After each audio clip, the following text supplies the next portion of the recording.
Coucou! Alors, nouveau vlog, ou plutôt nouvelle review ciné, cette fois-ci sur Wreck-It Ralph, ou plutôt les mondes de Ralph, pardon. Pour résumer, ce film est un film Disney qui tourne autour d'un méchant de jeu vidéo, donc nommé Ralph, qui en a marre d'être méchant. Voilà, donc il quitte son jeu et il va dans un autre pour remporter une médaille, pour dire hey, moi aussi je peux être un gentil. Bref. Donc je dis comme ça, c'est souvent stupide, mais c'est pas grave. Et le film est génial, franchement, il est trop bien. Oh, j'ai l'impression de dire trop bien à chacune de mes vidéos, mais c'est pas grave. Et donc courez le voir. Ceci dit, maintenant la suite de la vidéo s'adresse particulièrement aux kids des étoiles. Ce film, comment dire, c'est un film pour nous en fait. Parce que, sans spoiler, Ralph passe plus de la moitié du film dans un jeu qui s'appelle Sugar Rush. Bon, ça je spoilie pas parce que c'est dans la bande-annonce. Et ce jeu, en fait, je pense que Sweet Tooth vient de là. Comment dire, il y a des bonbons partout. Dans les répliques, il y a des références au jeu, à des bonbons, à des gâteaux, à tout ce que tu veux, à tout ce que vous voulez. Il y a et on a également et dedans il y a également le piège, enfin le piège du prochain plan de Sweet Tooth, à savoir les sables mouvants au Nesquik. Ouais. Merci Gala. Ouais, le sable mouvant au Nesquik, moi je dis c'est pour Holly Musical Batman 2. Ouais. On devrait y penser pour une comédie musicale Batman. On devrait inclure les sables mouvants au Nesquik. Voilà.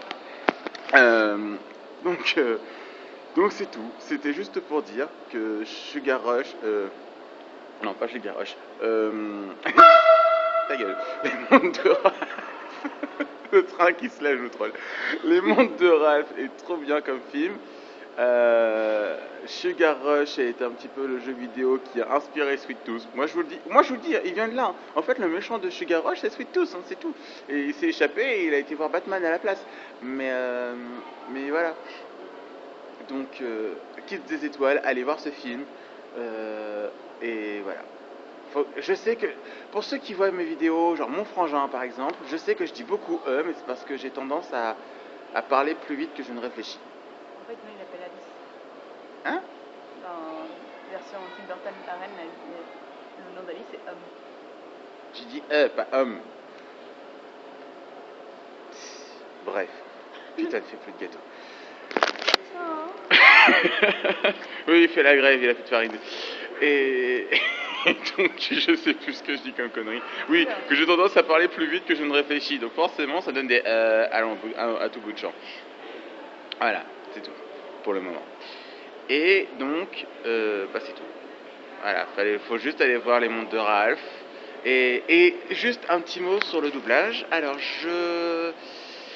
je ne suis pas vraiment d'accord avec le choix de Xavier de Maison, c'est François Xavier de Maison, putain, son nom, pour la voix de Ralph. Bon, il fait du bon boulot, hein, mais j'en ai un petit peu marre qu'on ait des stars en tête d'affiche. Parce qu'il y a tellement de bons doubleurs, la preuve avec Dorothée Pousseau qui fait la voix de Vanellope,